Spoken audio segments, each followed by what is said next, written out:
Never fails every time. JM's Dominican. Alright, this is Maduro. This is a full 7x50 Churchill.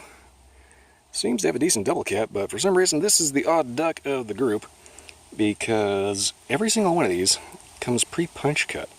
I did not do this. This is literally how it came, straight out of the cellophane. So I don't know why they do this. Apparently it's for convenience, that, or they just don't really trust people to be a big boy. Anyway, whatever the case, I've had one of these before in a Corojo. And yes, that is pronounced Corojo, not Corojo, gringo. But this one is a Maduro. So we're going to get this one sparked up, and I'm going to try going with the original punch cut. I do have my cutter on me in case the draw is absolute rubbish. But so far it doesn't seem that way. We will find out once it is sparked up and going. Alright, so I'll get back to you after it's lit.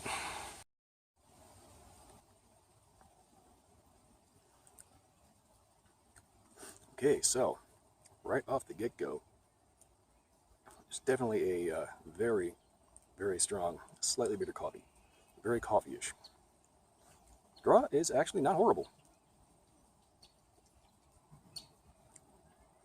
We'll see how that goes all the way down to the end.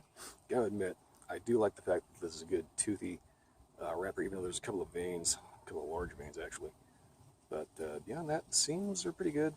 It's a nice double cap. I don't know why they punch it, unless they're just trying to be convenient. So, hey, whatever floats your boat, eh? Seems a little dry right from the start. So hopefully that won't be a trend.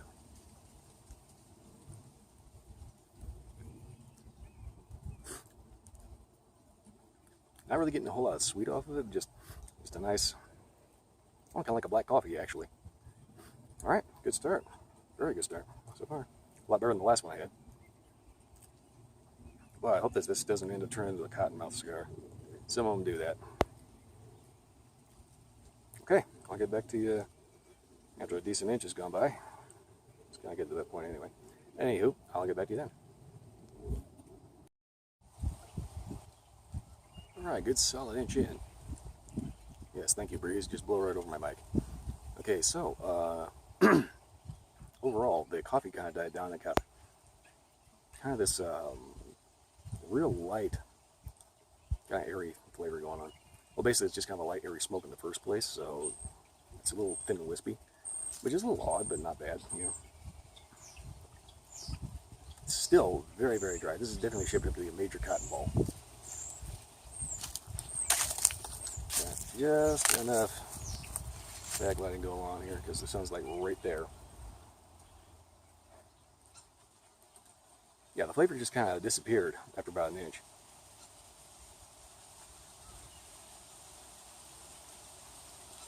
Extremely, extremely subtle. Not unpleasant, just kind of not there. Retro has actually been halfway decent. The nose has been a little slightly sweet, kind of coffee-ish, you know, in the nose. And it's gone.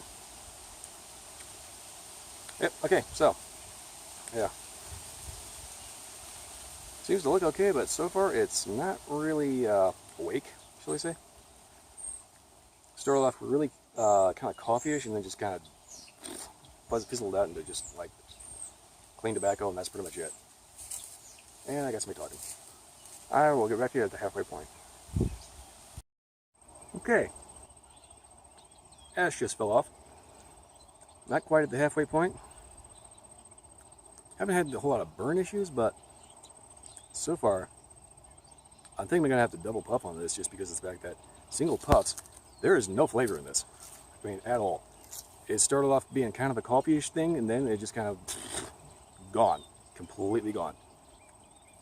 It is extremely dry for some reason, and it's been in my humidor for at least a good week or so, so I know it's not, you know, messed up or anything like that as far as acclimation goes. I mean, it was already in a pretty nice humidor in the first place when I got it, but yeah, it's been sitting in my own humidor for a good week or so, and there is just nothing going on in this. So I'm going to try double puffing and see if I can kind of heat that up a little bit, get a little bit of fire going on this. Because as is, there's just nothing spectacular at all going on in this. This is Whew, boy. I mean, it's not just aggressively unpleasant or anything like that, but it is definitely blah, nothing. Blah. Would probably be excellent with the coffee, though. Then again, probably not. You'd probably want to go with something that actually has some flavor. Alright, so we're kind of about the halfway point. If anything changes, I'll let you know, but otherwise it's going to be closer to the band by the next time, so we'll see how it goes from there. So far, this is definitely asleep. Alright. I think I figured out what the problem is. I think this is just kind of a loose pack. I mean, it feels nice and firm, but given how thin and wispy the smoke is, you kind of have to double puff on this in order to wake it up. Once I started doing that, I started noticing a definite black cherry note, especially in the nose. So, kind of weird you have to double puff on it in order to actually get anything out of it. Ideally, a cigar should not do that, unless it's like a big bore, you know, like 55 and up, as far as ring gauge.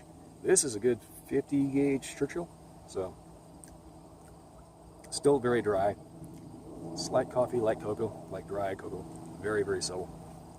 More of that kind of cherry cordially kind of thing going, like a, I want to say, almost like if you get like a cherry candy at Valentine's Day kind of thing, that kind of cherry, which is kind of weird. I don't think it's an artificial flavor or anything like that. It's definitely not, because I had the double puff on it, but it's just kind of got that vibe to it of kind of like a cheap cordial, you know, cherry cordials, kind of, very, very subtle on that. Overall, though, yeah, it is definitely getting better. I will say that.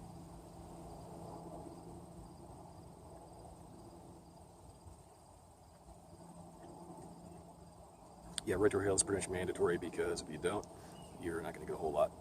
Most of the flavors in the nose. When you do get flavor, it's actually rather nice.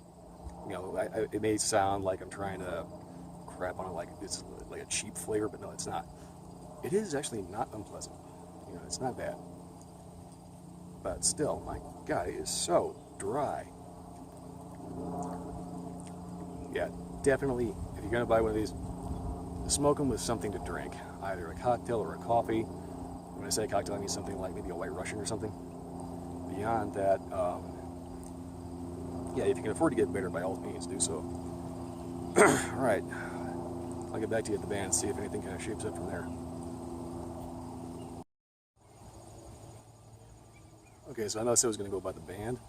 But honestly, I've had a couple of flavor transitions, oddly enough. The reason why I was saying I was getting kind of a weird cherry cordial thing, the cherry was kind of coming and going, but there was definitely a vanilla note kind of hiding in the background. That was about the halfway point. A little bit, about maybe an inch or two after that, I started getting occasional subtle hits of clove.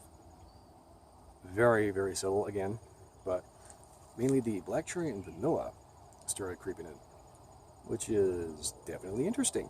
For a while, it was looking like this was just going to be a complete sleeper, absolute dud, and so far, once you figure out how to smoke it, it's actually turning out to be not that bad.